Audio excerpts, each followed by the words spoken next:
دوای 30 ساڵ لەکردنەوەی مەرزی چێلێ وەک مەرزێکی نیمچە فەرمی دوجار گەشتیاران لە نێوان هەرێمی کوردستان و کۆماری ئیسلامی ئێراندا دەتوانن بە شێوەیەکی یاسایی بە پاسپۆرت هاتچۆ بکەن. مەرزەکە بۆ هاتوچۆی گەشتیاری کارەسانی باشی کردووە. خوسرە و دانیشتووی شاری مەهاباتی ڕۆژهەڵاتی کوردستانە و لە هەرێمی کوردستان کار دەکات. ئەو لە سەردەشتەوە تاکو بگاتە قەڵاتزەی سنتەری قەزای پشدەر تەنها 45 خولەشی پێویستە.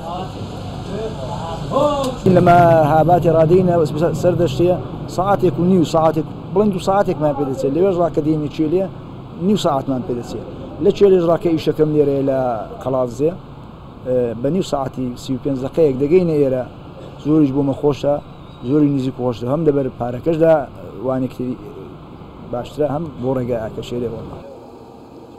زیاتر لە 30 ساڵە ئەو ڕێگایە تەنها بۆ هاوردەکردنی کاڵا و کەلوپەلی ئێرانی بەکار هاتووە. دوای لێکتێگەیشتنی نێوان ئیداری ڕاپەڕین و پارێزگاری ورمێ لە ئێستادا کۆماری ئیسلامی ئێران ڕەزامەندی نیشان داوە کە زیاتر لە 800 مادە لە هەرێمی کوردستانەوە هەناردەی ئێران بکرێت. لە ڕابردوو لە نێوان بەرپرسانی هەرێمی کوردستان و کۆماری ئیسلامی ئێران و عێراقدا هەوڵی زۆر هەبووە تاکو مەرزەکە وەک دەواازەیەکی سنووری فەرمی بناسرێت. پێشتر لەو دەواازە سنووریەوە تەنها هاوردەکردنی کاڵا و کەلوپەلی ئێرانی لە بابەتی بیناسازی و پاکەرەوەکان و خواردن هەبووە. دوای سەردانی شاندی ئیداری ڕاپەڕین بۆ پارێزگای ورمێ لە ماوەی ڕابردوو ئێستا کۆماری ئیسلامی ئێران ڕەزامەندی نیشانداوە زیاتر لە 800 مادە لەو دەواازە سنووریەوە و لە هەرێمی کوردستانەوە هاوردەی وڵاتەکەی بکات.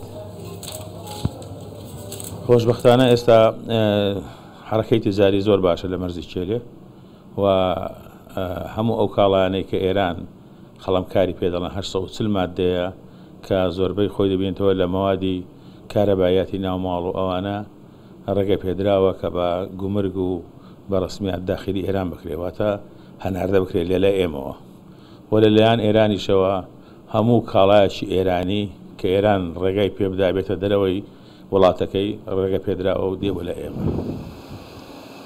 کێلێ دەکەوێتە سنووری قەزای پشتێک لە باشوور و شاری سەردەشت لە ڕۆژهەڵات.